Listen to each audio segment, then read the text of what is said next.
On today's show, I didn't really think about what I was going to do for the intro, but I do know we're going to talk about our favorite Luka games. God, just get to the music. It's the DLLS Mavs Podcast.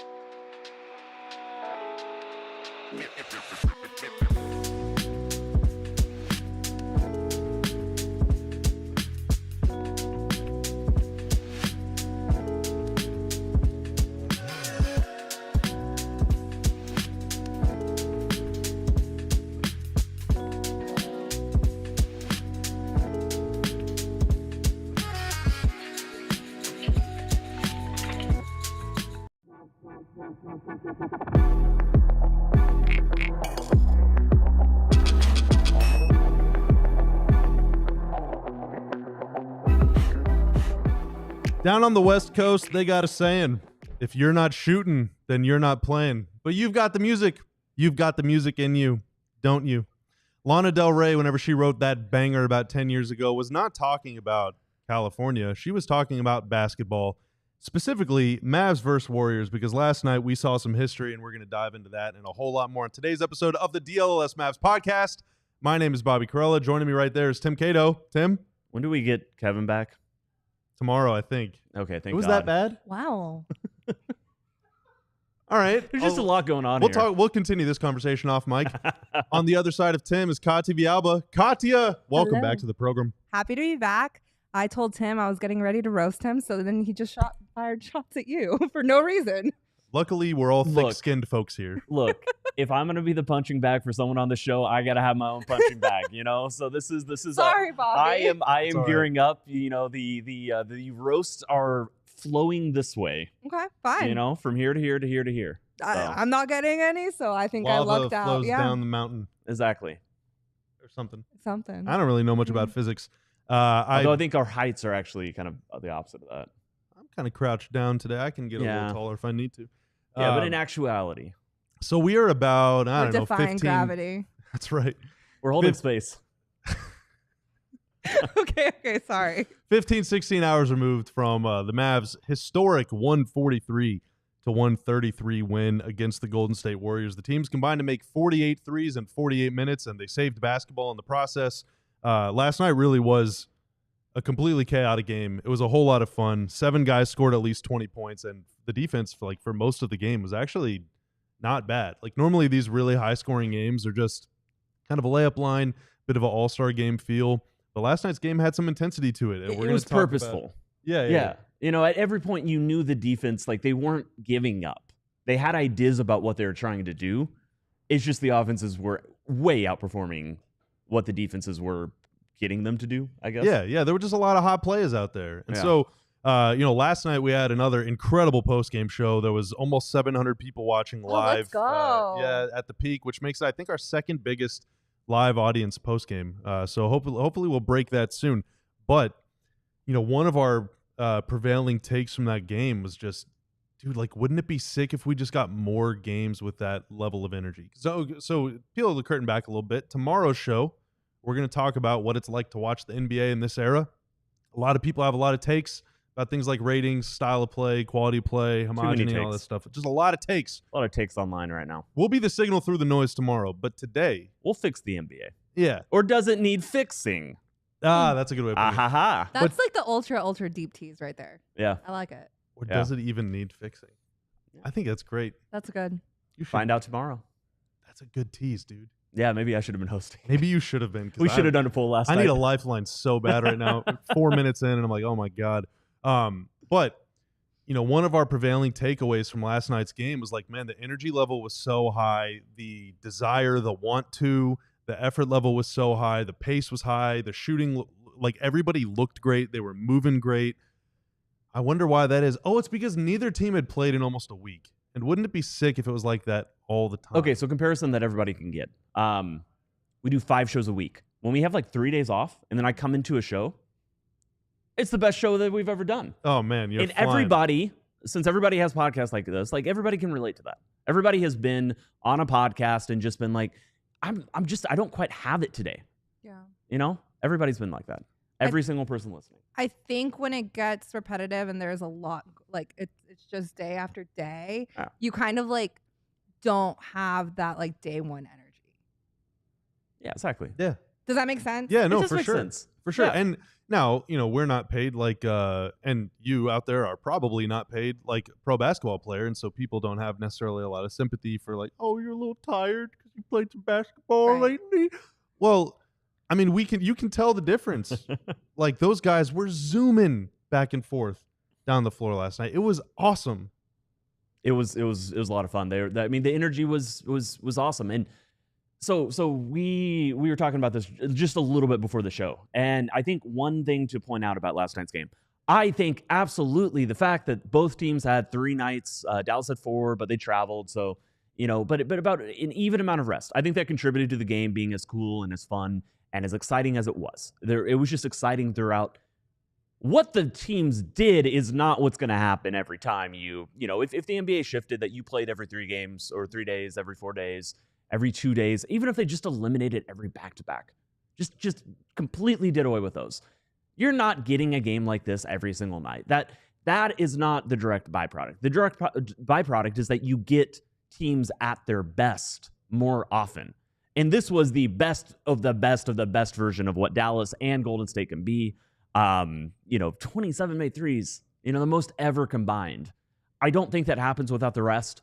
I also just think that, that was a 1-100 game, even considering the circumstances. But was it fun? Did we enjoy it? God, yeah. Would we have enjoyed it if they had only combined to make 38 threes? If, Yes. Lindy I feel Waters, like at the pace, just wasn't, making Steph shots out there. Well, Kat, I think we still would have enjoyed it. Kat, you I brought know up, we would have. whenever we were talking about this before the show, I was like, it was awesome. They were making a bunch of threes, and you're like, okay, well, I mean, sometimes whenever they're just scoring at will, it's not that fun. Sometimes I like watching defensive battles. And my response was, well, it's not. I like how we're just rehashing a conversation that we had. But that's okay. anyway, it was like, it's not so much that they were just making all the shots. It was the energy. Like, you can have high energy level in a knockdown, drag out war, Yeah, I mean, basically what I was saying was sometimes you watch teams come out and they just like are shooting lights out, and like when both the teams are doing that, like it's really fun to watch. Other times I like to watch a good defensive battle. So like if you have really like good steals and like these super intense blocks, like I think like that also like makes for like a really exciting basketball game on the other like side of the scope. I'm not talking about like you played good defense because the guys just weren't shooting like well that night. Like, like there's a difference there. Bringing the juice at both ends of the floor. Yes, I think when teams come out like ready to battle and like they're playing this incredible defense that you can see, those are really fun games to watch as well. And I think time off allows you to be your best defensive self. I know we're saying that. Listen, everyone's at their best when they're well rested. Oh, for That's sure. just a human thing. For sure. Here's a way to take this. I think that teams playing with rest, with days off, I think you start to see the truest version of a team in those situations. And I think that we might have seen that the Warriors are a better offensive team than they've been this season, that their defense is, coming into the game, it was top 5. And it might not be a defense that can really hold up against top 5 offenses like Dallas is. I think that we saw Dallas, which, hemmed and hawed a little bit to start the year, wasn't, it took them a while for the offense to creep up to top 10. And now it's into the top 5. I think we saw that. I think we also saw that Dallas's defense, even though it was top 10 coming into the game, might be a little, it might have been overperforming just a little bit. We'll talk about this in the third segment a little bit more, but not the historic 3-point shooting night notwithstanding, no defense can fully overcome that. But I think we saw the truest versions of these teams, and both of them are very good offensive teams that have defenses that hold up and are good schematically and have a lot of ideas about what they want to do, but can still be exploited. I think that's what we saw. But I like that. I don't like going into any game. I remember like the Hawks game or, honestly, even that back-to-back. It was Miami and then Atlanta back-to-back. And I was just like, we're not going to learn anything from these games because even if Dallas wins, they're going to win purely based off individual effort. And that's what they did in the Atlanta game with Kyrie taking over in the fourth quarter. Still awesome to watch, by the way. And it was a lot of fun. Do you think that we felt like we knew more about the Mavericks as a team after that game? No. Yeah, we didn't learn anything. And a lot of that is because they were not at their best. Like we knew that whatever product they're putting out there is going to be it was a different product than what you're going to see in the postseason. And I think that's one thing that really set. And we're really, this is almost getting into tomorrow's topic. But a big product that separates the NBA regular season and the NBA postseason is that it takes a different type of effort and style and enthusiasm and just skill on the court to win in the regular season, because you have to conserve so much energy, because it's such a limited, what you're able to do in the regular season is so limited by the scheduling and by the cadence. So it just can be hard to know what, you really have to, you can't just tune into any one game and think, oh, well, this is what this team is. And that I think sucks. Mm. And now I'm getting way ahead of ourselves. So yeah, the journey is the destination in that regard. But I mean, last night we can get back to the Warriors a little bit. Yeah. Or that game. Well, and the Mavs will, they're now at a point where they will get a little more rest. They don't play again until Thursday. So they'll be super fresh for that game against the Clippers. And as they are wrapping up a stretch of schedule where they have, I think, something like 4 home games in the span of 40 days, they're about to start a stretch where they will only have one road trip lasting longer than one game until January 29th. So it was a month and a half of basically living out of hotel rooms, and now it's going to be a month and a half out of living out of your, your house. Yeah. So that'll probably feel pretty good for the guys. I think they've earned it. We would be remiss, though, if in this opening segment we didn't mention Luka. Last night, becoming the first player to put up a 45-point triple-double since Luka did it a couple years ago. Not mention him, but yeah, we could have mentioned him a bit more. We buried the lead. Yeah, that's on me, and that's on me. That's the host's job. Luka was unbelievable. He was unbelievable. And here in a few minutes, we're going to tell you what our favorite Luka games are throughout his career, and I want to hear it from y'all as well. 45 points. Let me just read a stat line. 45 points, 11 boards, 13 assists, 3 steals, 2 blocks. I didn't do a b-ball ref search for that, but I think the list of guys that have put up those numbers in a game is very, very dang short. Might I add, only 3 turnovers. Only 3 turnovers in 38 minutes. Yeah, it's pretty good. Do you know who is leading the NBA in steals in December? I'm going to take a wild guess and say Luka. It's Luka Dončić. Oh, my God. How'd you know that? Ball knower? I just, That was a good pull.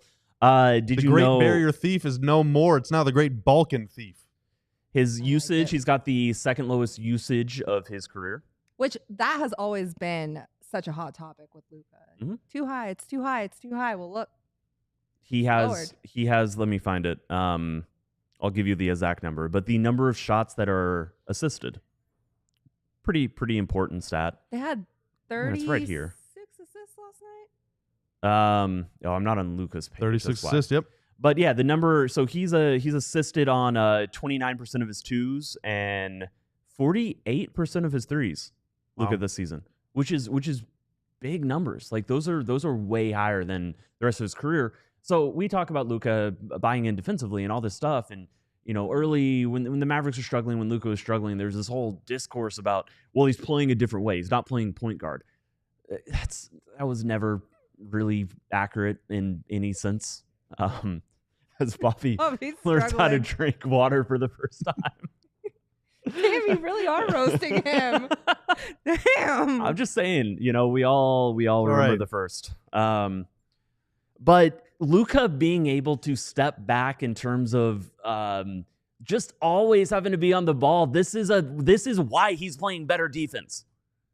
So stop everybody who's like, well, Luka's out of his comfort zone. No, Luka has to be. Like, Luka can't be the player he was if you want all these other things that are happening. So it's just very silly. But yeah, that was never knock someone for growing, all right, and changing. Exactly. Yeah. It was growth. This season has been growth. This season has been one long growth period. I mean, you can kind of wrap up. You can turn this into a microcosm of the whole journey, right? The Mavs started really weirdly. Vibes were bad. Now they're incredible. Yeah. And, it's kind of an adjustment period for Luka, for Kyrie. It's not really Kyrie. He didn't have to adjust. He's been awesome. But for Clay, certainly. For the new guys. For the DLLS show. And Grimes that are... Oh, we haven't been learning? We haven't been growing this season? A little bit for Lively. I mean, we're going to talk about his minutes and Gafford's minutes coming up soon, too. I mean, it's been a big adjustment period for everybody. And, I mean... we were kind of worried that they wouldn't reap the benefits of that adjustment and of that growth until like March or April. We were kind of fearful of that because it gets late early in the NBA, but the Mavs seem to have figured it out. Coming up next, we are going to talk about our favorite Luka games, and I want to know from you, what's your favorite Luka game? Was it last night? Was it when he scored 73? Was it any other game he's ever played in his career? Drop a comment and let us know. But first, I got to celebrate my dub on Sleeper last night. In fact, I should say my dubs. Because if you watched last night's pregame show, you know that I made one little play. I picked Steph for at least 20, Kyrie for at least 20, and Klay to make more than 2.5 threes. I won that one. But did you know I also had a little fun on the side? I took Luka to have a triple-double, okay? I took Steph to hit 4 threes, and I took Klay to hit 4 threes. How'd that go? I won that one, too. Let's go. So 2 $5 picks turned into, let me do some quick math, $67 in winnings. I'm telling you, I'm going to be the first human to go to Mars. You taking me to lunch? I shouldn't have said that on camera. But if you think you know ball, you can put it to the test by picking whether your favorite or least favorite players will have more or less than their projected stats each week, and you can multiply your winnings up to 100 times on Sleeper. If you think you have what it takes, new users can download the Sleeper app and insert the code DLLS Mavs to get $55 in free entries when you place a $5 contest. Apply to any contest. Terms and conditions apply. See Sleeper's terms of use for details. Currently operational in over 25 states. Check out Sleeper today. You know where that floor comes from? Ooh. Comes from I did not know where you're going with that. comes from Empire Today. Because with Empire Today, you get shop at home convenience, the right product for your needs, quick and professional installation, and a low price guarantee. Empire Today is the best place to get new flooring. It's our floor. You don't love our floor? It's just starting with the... I love that it survived that. Great floor. It's great floor. Unbelievable. Empire can't be beaten on quality, service, speed, and so competitors will advertise low-quality products that Empire simply won't carry. Empire won't promise the lowest prices because anybody who does that is putting flooring in their home that they wouldn't put in their own. Schedule a free in-home estimate today. All listeners can receive a $350 off discount when they use the promo code DLLS.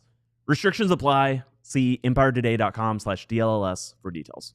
I had one thing to add for the Luka. I put my hand up and they were like, coming up next. And I was sorry. Like, oh, I had to hit that break. No, I know, because you would hear from me.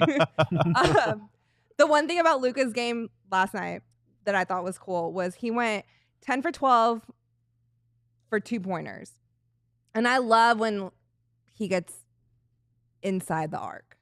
I love like good, solid Luka games like inside the arc. Because when he's just like hero ball, shooting threes, step backs, like yes, that is super fun to watch. But I like the nitty gritty. Like let me just like try to post you up or like do all those types of moves. And I just thought seeing him go 10 for 12. He started. Was nice. He started the game with like an 18-foot step back. It was like it wasn't a Dirk shot because like he's driving and stepping back into it, but it was the elbow extended. Yeah. And so I put this in an article I wrote about the game, alldlls.com.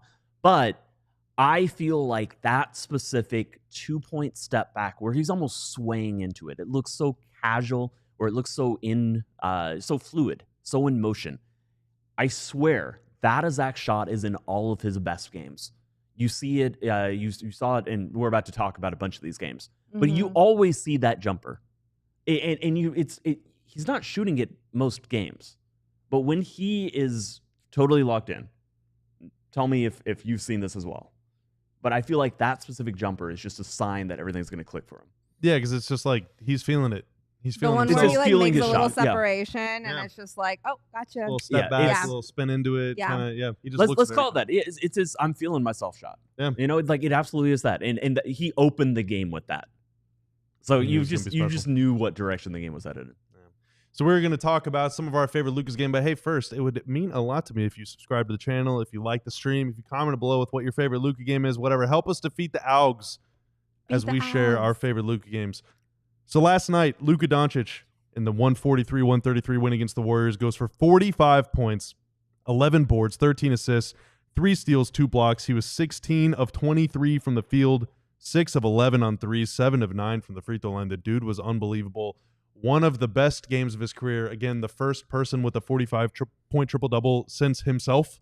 Did it on December 27th, 2022. I'm sure that game is going to pop up in this list at some point. But it got me thinking, it probably wasn't Luka's best game. He's had a lot of candidates for that, and that's really tough to prove. But there's been a lot of Luka games that stand out in my mind, even where the stat line might not have been as impressive, but it just felt special. So I want to talk about what our favorite Luka games are. What's been your favorite Luka Dončić performance? Kat, let's start with you. All right. So I got to say December 8th, 2018. Oh, you're going I'm old going school. way, way, way back in the time machine. I wasn't even born then. Oh my gosh, Tim. Bye. No. Well, then you missed Hallelujah Night. Ah. Okay. Okay, I've heard A of this. Rockets team that I've like honestly learned about forgot this in even history existed. class. Like the people that were on that Rockets team, like I go back and I look at the highlights, I'm like, oh my gosh, yeah, I forgot. I like, Yeah. whoa. And then like Chris Paul was like that. Yeah. it was Brian weird. Anderson, Yeah. Luke Bob, Mute, James Harden, that's like 5 James teams. Harden. Yeah, like Chris Paul, James you know, Harden PJ is like Tucker. wild. Ariza, was Ariza still on that team? Maybe. Think so. Anyway, continue. Anyway, so Hallelujah Night, also nostalgic for me because it was my first season in the broadcast truck doing the Mavs broadcast. And then all of a sudden, you know, it's like we got Luka.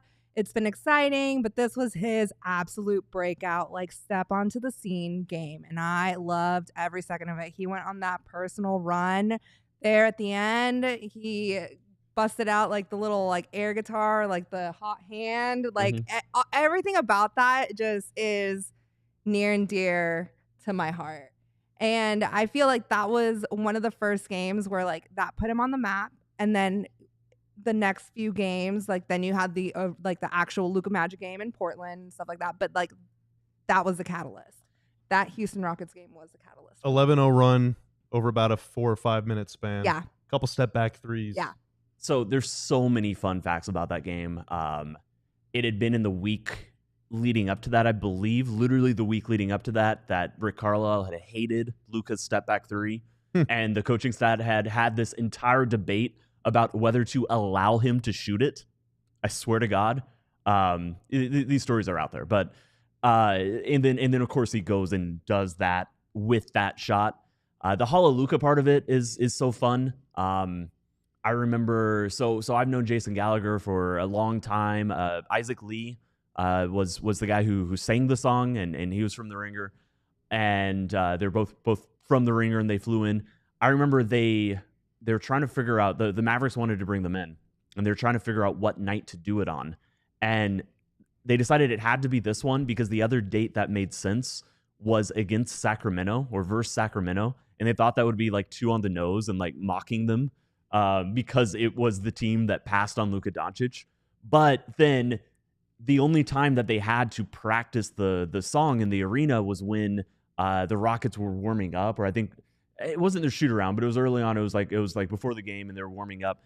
And the Rockets were like annoyed by it because they're just going through like their pregame warm-ups and they're just like, why are you I will say that Rockets team, you could breathe and they're annoyed with you, though, with the Yeah, that's characters true. on That's that true. team. Chris Paul got mad at Dana that Larson was the that night night. Chris Paul got mad at Dana. Yeah, like Dana he Larson. got, Come on. What? And then the last memory I have of that game is that it was a Friday. It was either a Friday or a Saturday night, and might have had a little party at my house that evening. And I invited Jason Gallagher and Isaac. They came through. I remember I was writing on a couch as people were starting to come in. We used to throw like 50, 60 people parties. It was a lot of fun back then. I guess I was alive. But it was Isaac's birthday. So at midnight, after he had just done Hallelujah, we sang happy birthday to him in my house. I think somebody else's birthday was that night. It was just a lot of fun. Good man. Very memorable day for Isaac Lee for sure. Yeah, it was a great game. It was a great game. It was kind of his, like, everyone knew that he was a badass. He did some big-time shots in the EuroLeague and in the Spanish League with Real Madrid, and he did some big shots that season, had some big games, but that was something special. That was, like, the first time you knew, like, this guy, he's going places. He's doing things. That's a good pick, Kat. Thank you. Tim? I've got a couple. We can read the super chat first real quick, though. Shout out Logan. Yeah, Logan. Shout out Logan. Super chat $2 from my fave 602110. Missed free throw, put back to tie. Insane. That's that Knicks game. Yeah, but he didn't know that it was tie. He thought they won. Like the lore behind that shot. That was December 2022. The one redeeming factor of that season, other than getting Kyrie, I guess. That's a top 10 game for him. Probably a top 5 game for him. Absolutely, objectively. Since we're doing favorites, and it's weirdly, it's not in my top 5 just because of how much it snuck up on you. And it was an amazing game, but it was one of those games where like Luka just kept scoring. The lead was still 10. Or the deficit. Like the Knicks were leading the entire game. They're leading by 10, 15, 10. And Luka kept eating into it. But he did take a lot of shots together. I actually have the box. He was 21 of 31, but it included a lot of... so pretty good. Yeah, very good. It was an objectively amazing game for him. Obviously, we're not downplaying it.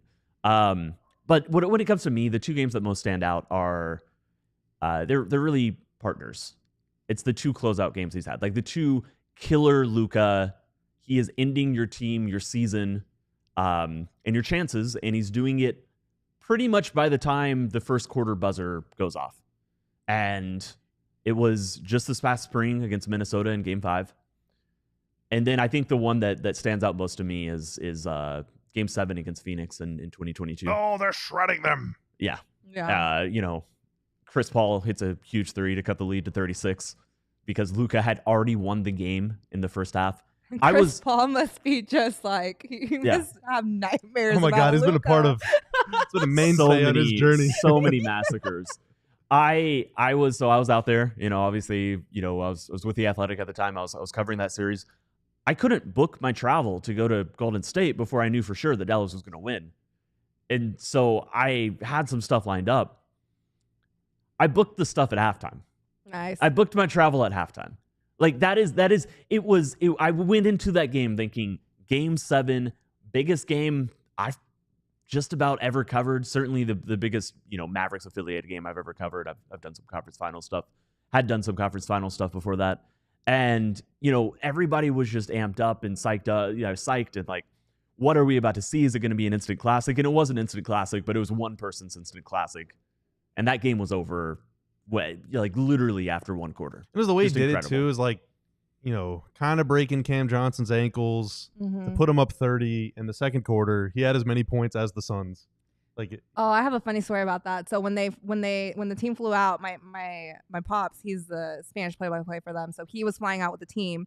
They go to Phoenix, and Scott Tomlin at the time was like, hey, so just a heads up, like if the Mavs win, like we're going straight to Golden State. And I guess my dad like didn't believe him or something. So he packed for one night. Oh no. Yeah, he got to go.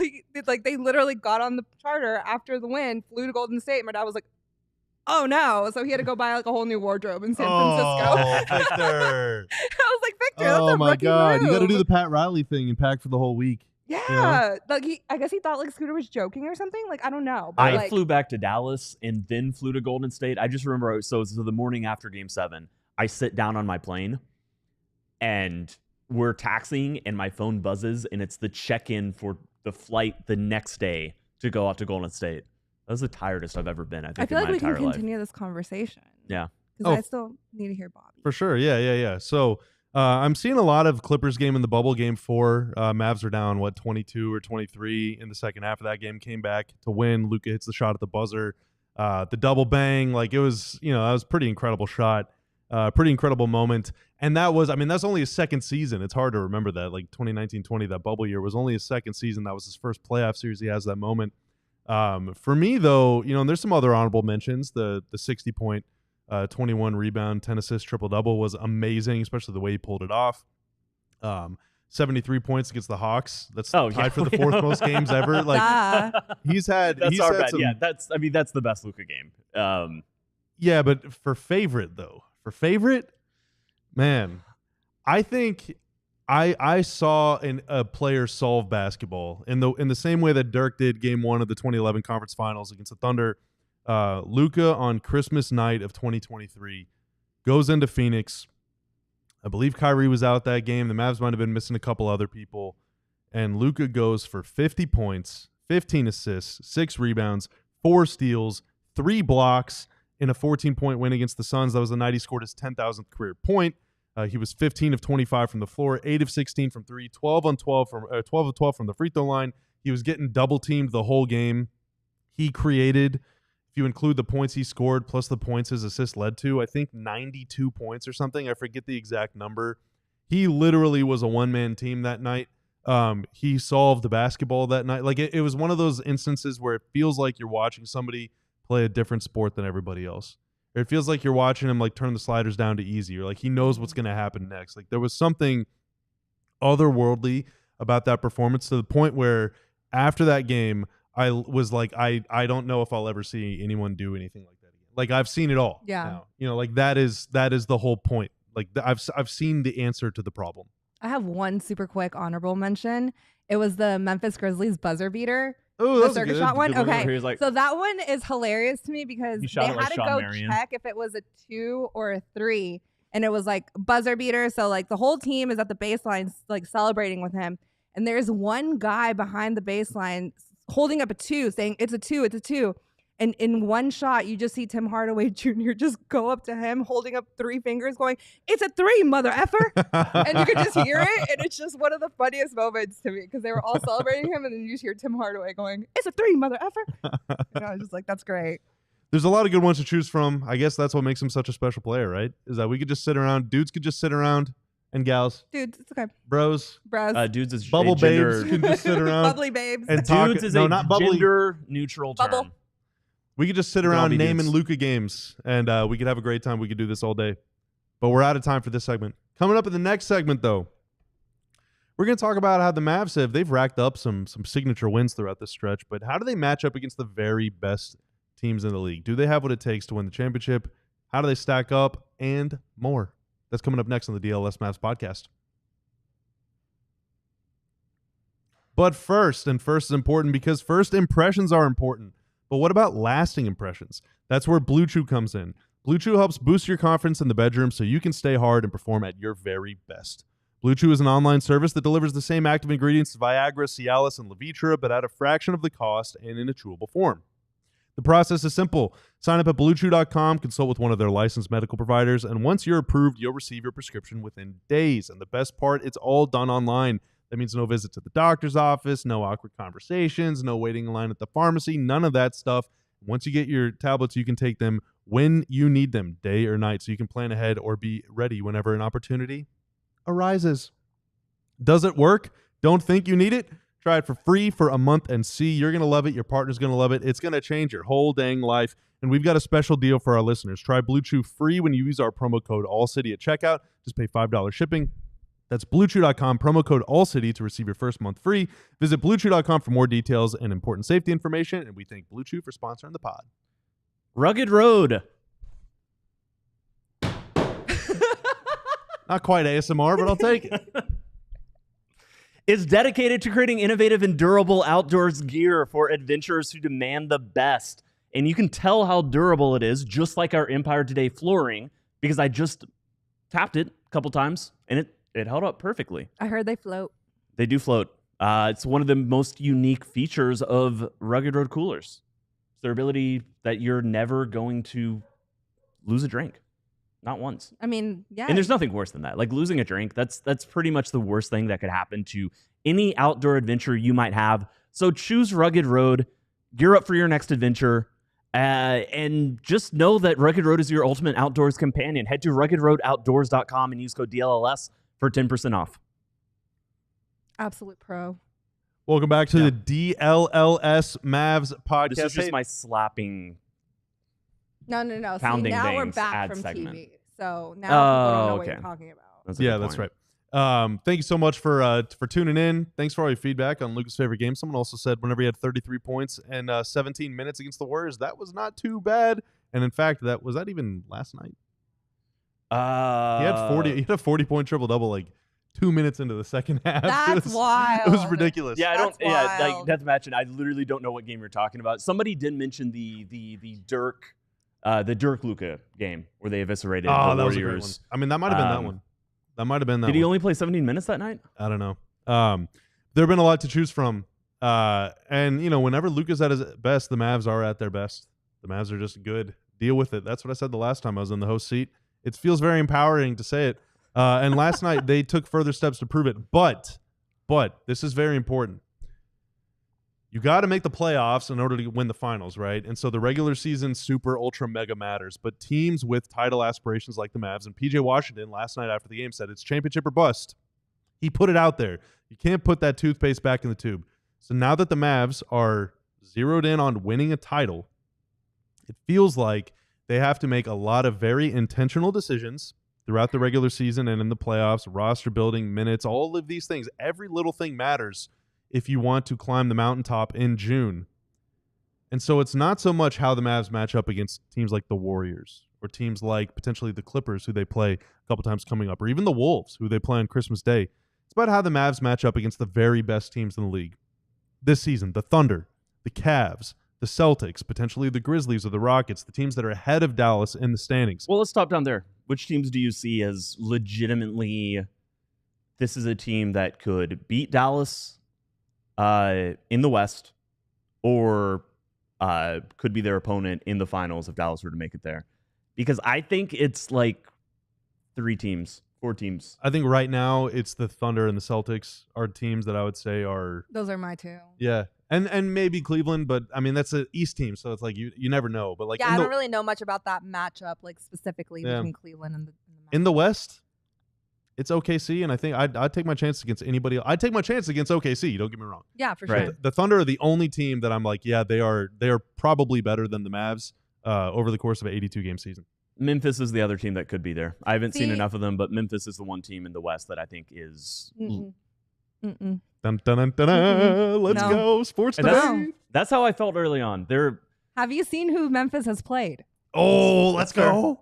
It's fair. They're doing exactly what you need to do with it. I do need to see somewhere in Memphis. Memphis this season, to Kat's point, 12-3 against teams that are below 500. 12-3. They are destroying bad teams.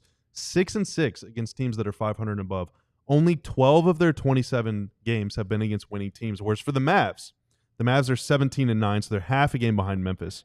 The Mavs have played 17 games against teams that are 500 or better, just 9 against teams that are below 500. Dallas, optimistically, shout out D-Line in the chat. What's DNVR's up? Eric. The Mavs this season, 10-7 against teams that are 500 or better. And that's a good mark to see because around 3 weeks ago, they were like 1-4 in those games. And they've turned it around and they're starting to beat some good teams. However, Memphis, Tim, here's the stats reason why Memphis deserves to be at least seen seriously right now. Their point differential, their net rating, +9, 4th best in the NBA. Their spread differential, which is a kind of fun, quirky stat. It's basically just how do you perform against what the odds set for every game. They're best in the league. They're outperforming even what Vegas thinks of them, which means that they're going into a lot of games injured when there are factors that are normalizing teams, even against bad teams. I was going to say, but it's all sub. But that's why it 500. stands out, because if you're playing a bad team, the line's obviously going to be in the good team's favor, and they're outperforming even the lines that are being set for games that they should win. So it does point to that, but again, it's early in the season. Could be nothing. TBD Could be something. on the Grizzlies. Yeah. I don't think, basically, I mean, this is a super long story short. I don't think if I'm Nico Harrison, Jason Kidd, Luka, Kyrie, whatever, I'm not like making roster choices between now and February 8th or whenever the deadline is based on how I match up with the Grizzlies. That's and fair. I'm not conceptualizing, like the whole point of this segment right now is to talk about how the Mavs stack up against the very best teams in the league. I personally don't see the Grizzlies being top 6 at the end of the season. Top 6? That's a hot that's take. That's a bold. hot take. I like the I like it. I like the take. I don't see them. I'm looking at other teams, and it's like, yeah, I don't know. Yeah, I like that take. But I think there's one thing that the Thunder and the Celtics and potentially the Cavs, depending on what their lineup is, like if Jared Allen's on the bench and it's Mobley at the 5, one thing that those 3 teams have in common is they got shooting for days. They have wings and potentially even bigs that can make plays, that can put the ball on the floor, that can do something with it. Very, very hard to guard. And, we kind of talked about it in a lot on last night's postgame show, but in the first segment of today's show where, the Mavs defense is kind of built around trying to wall off the paint and conceding threes to somebody or sometimes somebodies, the players that they deem the marks on the other team. Your bad shooters. Rewind to last year's series against the Thunder against Josh Giddey. Let's just leave him open all series and see what he's got. And for most of that series, he had nothing. and the Mavs were able to dramatically outscore the Thunder in his minutes, and they go on to the conference finals, and then eventually the finals. Against the Wolves, they were leaving Kyle Anderson open, and Anderson kind of was making him pay, and that was the one game the Mavs lost in that series. I think then you get to the finals, though. Sorry, real quick. You get to the finals against the Celtics, and it's like, who the hell can you leave open? And now the Thunder go out, they trade Giddey for Alex Caruso. Now who can you leave open? And so these teams are posing problems to the Mavs that they're going to have to, I think, stylistically adjust the way they play in order to beat, whereas I don't think Memphis or really any other team in the West forces you to do that. We kind of talked about this before the show, but I think the Mavs' biggest threats are teams that have good perimeter shooting bigs. Yeah. Stretch fives. Miles Turner, you give me nightmares. Yeah.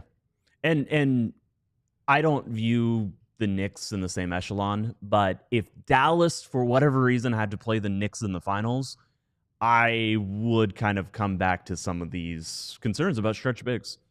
I think, Karl Anthony Towns. Because Cat's the biggest, they're the best shooting big man of all time? Yeah, I can't think of any others. Yeah. In fact, I think he's the first big man to ever shoot. I'm pretty sure that's what he said. So I will say the one big difference is that you're not, I think they have better offensive initiators than, like, they make Jalen Brunson is just a more advanced playmaker than Anthony Edwards was. Defensively, Dallas got a lot of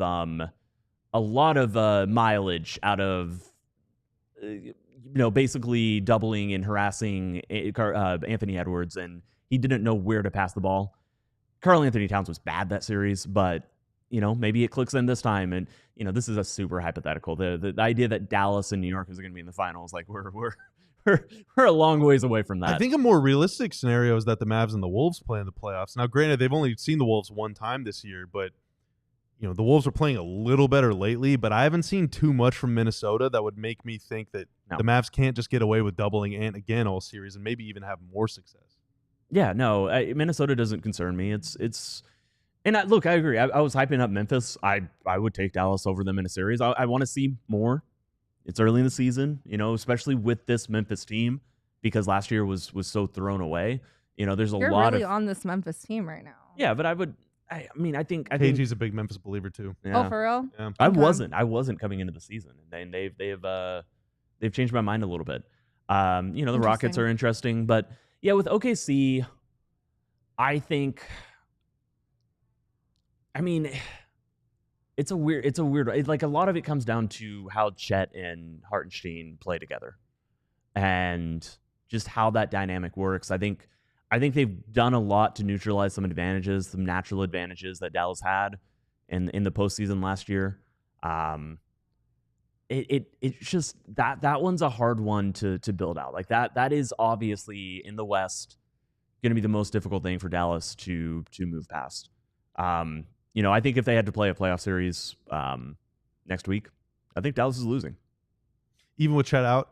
Because Chet is out right now. He will be back. I think Stein said it after that game. They expect Chet back sometime, I think, in January, if I'm not mistaken, maybe February. That obviously, I think, is like the biggest determining factor. Because you're right. Kat, you're right. The Mavs struggle against stretch bigs. Tim, you're right in that what happens if you go up against a Chet Hartenstein front court where it's like the Thunder maybe would have the only big man duo that's more dynamic than the Mavs is. The Mavs is. Yeah, I would agree with that. They got PJ running pick and rolls now, dude. Like, PJ Washington is incredible. I would take PJ and Lively, PJ and Gafford now, at least over so many Julius. Options. Yeah, I think it's more versatile than like Randall Gobert. Even. Oh, for sure. And that's a really good big man duo, but like the Thunder might have a better one than the Mavs. Better forward combination, better center platoon or whatever. I think you have to worry about the East whenever you get there. But we saw the Mavs play the Thunder twice. One time the Thunder were really banged up and the Mavs mopped the floor with them. One time the Mavs were pretty banged up and a little tired and the Thunder mopped the floor with them. Yeah. So I really want to see both teams at full strength. I want the Mavs and the Thunder to play a game like the Mavs and Warriors did last night. Oh my gosh, that would be so fun to watch. Just fresh. Yeah. Right. They're just fresh. That would be so fun to watch. And that was the biggest difference between those two games. Like, the Thunder have a way better defense than Golden State. They have better defenders. But that Luka, that version of Luka that we saw against Golden State was not the version of Luka we saw the last time we saw Luka, which was against the Thunder. And that makes a big difference. Like, Luka has to reach that level, and we know he can and probably and will. And that changes everything about that matchup. And so I don't know quite what to think of that matchup until we see that version of Luka going up against that defense. And just seeing how the trickle-down effect of having to focus so much in on a player that is basically unguardable affects everything else that the Thunder do. And maybe because they're such a good defense that they can just figure it out, that they can adjust on the fly and, still not concede that many, advantages for Dallas to exploit. So basically, NBA, what we're asking for is a 55-game season with 2 days of rest in between each game. And, we'll go from there. You fixed it. Done. You did. Hey, you're welcome. All right? You're welcome. Steve Kerr said it best himself, Tim, in closing on this segment. Last night after the Mavs hang 143 on the Warriors in regulation. Klay Thompson goes for 29. Everybody on the Mavs shot it great. Someone asked Steve Kerr in the postgame presser, hey, Steve, what went wrong with your defense? Like, this is your worst defensive game of the year. What happened? And he said, Luka Dončić happened. Yeah. He was the problem. So if Luka's going to... Someone said it's going to be the banger intro of a TikTok Luka montage. Yeah, no, like and it should be. Montage. Because here's the deal. If Luka's going to look like that quote. If Luka's going to look like that, if Luka's going to shoot like that, if Luka's going to pass like that, if Luka's going to play like that, good luck. Doesn't matter if you're the Warriors, doesn't matter if you're the Wolves, doesn't matter if you're the Thunder, doesn't matter if you're the Celtics. If Luka's going to be playing like that, if Luka's going God mode, then it's going to be a long night, potentially a long series for you. But there's a lot of basketball to be played between now and then. Coming up next on the DLLS Mavs podcast, we're going to take some Q&A, some little questions from our diehards on the DLLS Discord server. So if you're a diehard watching, hey, hop in there, send us some questions. We'll get to some chat. Jesus, I'm really struggling with this. Maybe get to some chat questions too. So fill her up. What do y'all want to know? We're getting to all that next on the DLLS Mavs podcast. But first, if my sloppy intro and outros have not deterred you from paying attention to what we're doing here at DLLS Sports, then boy, do I have a deal for you. Blue now you're talking about sloppy? Hey, I'm a clever man. What can I say? That QR code, I promise you, will take you to a safer work website, alldlls.com.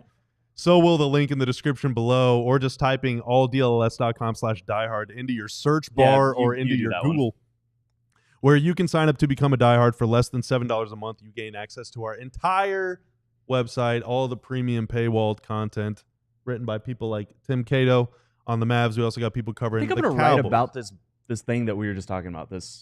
I think it might work on a written medium. I'll write a little bit about just like how Dallas matches up with various teams. You should. Yeah. Dude, heck yeah. I'm probably going to do that for Wednesday. There's a little teaser. That is it. Dude, you're full of teases today. Yeah. Love to tease. Tease machine. Yeah. You look so happy. You look like such a proud dad. Well, I was trying to think of a way to tie it back to what Tim was talking about. I don't want to do that. I don't want to do that. And I'm not going to do that. But you get access to all the premium written content. You get to join the DLLS Discord server. You get a free shirt when you sign up, which pays for more than half of the membership. And you also get a discount on any other merch you want, including shirts, hoodies, mugs, cups, flags, because we celebrate Dallas sports. That's what we do here at DLLS Sports. So if you want to take your support for what we're doing one step further, it would mean a lot. Hey, if all you want to do is just subscribe to the channel, we're really close to 12,000 subs. We've been racking them up, baby. We're on this journey together, and you've been here since the very start, or since the very start of this program, or since the very start of this read. But what matters is you're still here. I haven't scared you off. Also, shout out to Ashlyn, to Clark, to Jeff, to Colin, to Maria. They all became diehards over the weekend. Shout out to each and every one of you and all of our other diehards, and also anyone who's ever liked, commented, or subscribed to anything we've done here on YouTube at DLLS Sports. Okay, I stuck that landing. Yeah, you did. Nailed it. Oh my God, I don't want to pat myself on the back too hard, but for the rest of the show, we're just taking questions, man. We are taking questions. Vibing. So I've compiled a list of some of them, and once we make our way through the diehard questions, we'll get to some in chat as well. Let's start with what Joe Vandy 92 had to ask. Tim, this is something that we've been talking about quite a bit this season. What is the ideal mix of Derek Lively and Daniel Gafford minutes? And to add a little bit of context to that, it's changed. Of course, Gafford began the season as the starting five. Now Lively has. And then over the last 5 games, Derek Lively has played 27 or more minutes in 4 of those last 5 games. Gafford has only played 20 minutes in a game. Lively's also played 1 time in the month of December. So it really feels like it's shifting much more toward Lively. 30-18. About what they've been doing consistently in games like this. I like 30-18 a lot. Dallas wants the centers to have shorter spells. And if that means 6'3", 6'3", 6'3", like for maybe not 3, but, if you can get Lively to 6 or 7. But the moment Derek Lively needs a breather, Dallas is going to get him out of there. And they're going to put Gafford back in, and they're going to, then it's Gafford's shift as long as it needs to be, because what they emphasize with these two bigs is sprint up and down the court. Be the first player back, and Dallas has been pretty good transition defense this season. It's not something we've talked about because it hasn't risen to an issue. Usually you don't talk about things that, you assume you should be doing as a team. You only talk about it when it's an issue. Dallas has been pretty good at not, conceding a bunch in transition. And a big part of that is that their centers sprint back. Obviously, the same goes for the other side. That is something we've talked about. That is something that's a little bit more visible. But we have seen the moments where Derek Lively is the first player down the court. He is the tallest and the first.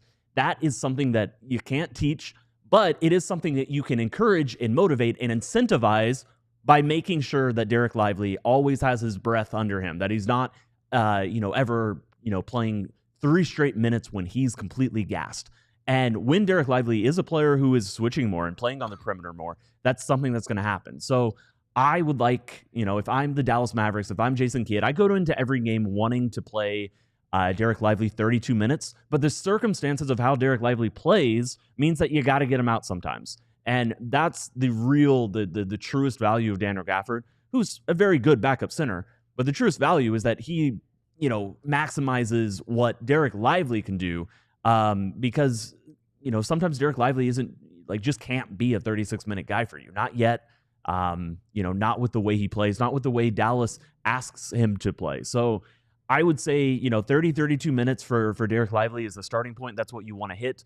But it's going to fall below that at times because of fouls, because of him needing those breathers. And sometimes because Daniel Gafford is just terrorizing some, 6'8", big man that some bad team is trying to call a center. Over his last 13 games since that loss in Utah, Lively just 2.3 fouls per game. That also matters quite a bit. Cam Calloway, anything interesting about the team's shot diet and or individual players' shot locations? Kat, you mentioned Luka last night, 10 of 12 on 2s. Mm-hmm. Whenever Luka's taking 2s, that's a good thing. Whenever he's settling for 3s, maybe not so much. There's one I want to look up if you want to monologue for me for a second. I think it's interesting that their paint presence is more defined this year. I think since the trade deadline last season, they've just really made it a point to not so much live and die by the 3. Some games they still do for sure, but their paint presence is way more defined, and they have a lot more high scoring games in the paint, which I think shifts their offensive identity a little bit. From last year's team, though, they have more guys that can get there. So last year, for sure, Luka, Kyrie, and the bigs. It's definitely personnel. This year it's PJ, it's Najee. Yeah. Even Grimes is putting it on the floor a little bit. And that's without Dante, without Hardy. They've been hurt. They got more guys getting into the lane. Kyrie Irving is obviously shooting very, a career best from 3, 46% off the top of my head. And but where he's really hitting from? The corners.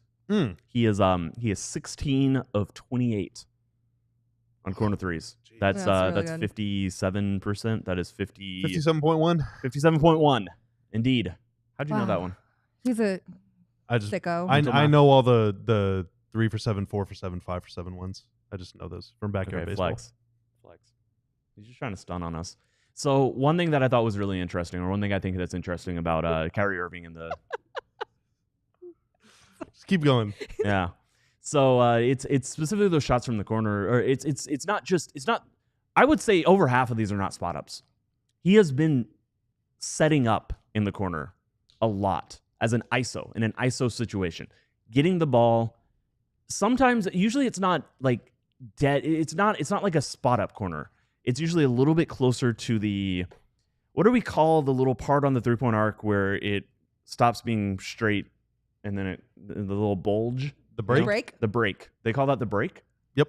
That's a terminology. Above the break. Above the break. Oh, duh. I'm really dumb. I knew that was called the break. They absolutely call that the break. I don't know why. Yes. So usually it's further up in the corner. It's towards the break. But it's such a great place for him to isolate. And so many times, especially early in the season, you would see him triple threat, jab a few times, basically just get the defender to back up once, and then he's just pulling it up over. Lately, when he's been spotting up, and it started on the right side, and now it's shifted to the left, he's actually taking more threes from the left corner than the right corner.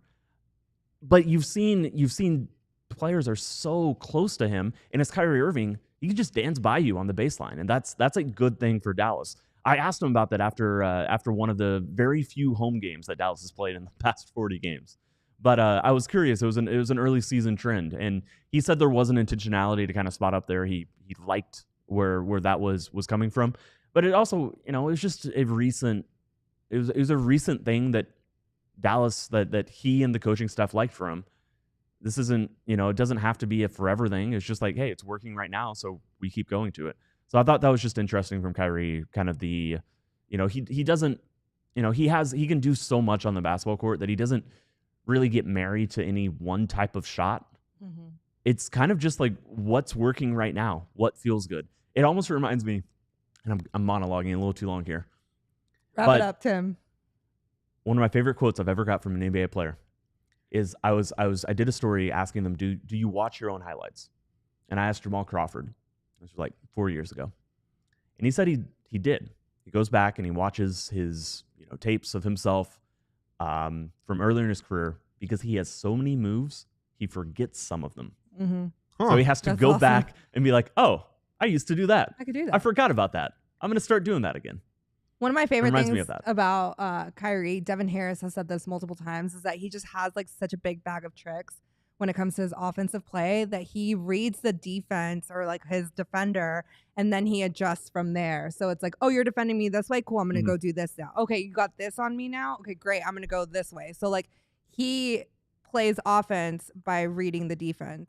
And I just think that is such a high IQ thing to do. What happens when you've solved defense? You got to answer for everything. Yeah. It's what Luka does with pick and roll coverages. It's very similar. He doesn't set out. He doesn't go into any game looking to play a certain way. He goes into every single game looking to see how the defense is playing him, which will dictate how he plays. Kyrie is in terms of like 99th percentile elite mastery of that. Like Kyrie is the same way when it comes to reading how his individual defender is guarding him. So we got to knock these out quick because I don't want to have to do the Mark Stein 59-minute alert. Alex asks, do you think the Mavs should make no trade, make a marginal trade, or try to make more of a win now kind of trade? Kat? No trade. No trade? No trade. Don't disrupt the vibes? Like, don't disrupt the vibes. Like I said when the Jimmy Butler stuff started coming out, I was like, I love Jimmy Butler so much. I do not want him on this team right now. I think marginal trade. I think it's just good to do something. It's good to make a little change. Depends on the trade, but I'd say marginal. Yeah. Tim Cato's burner. I'll handle this one, y'all. Don't worry.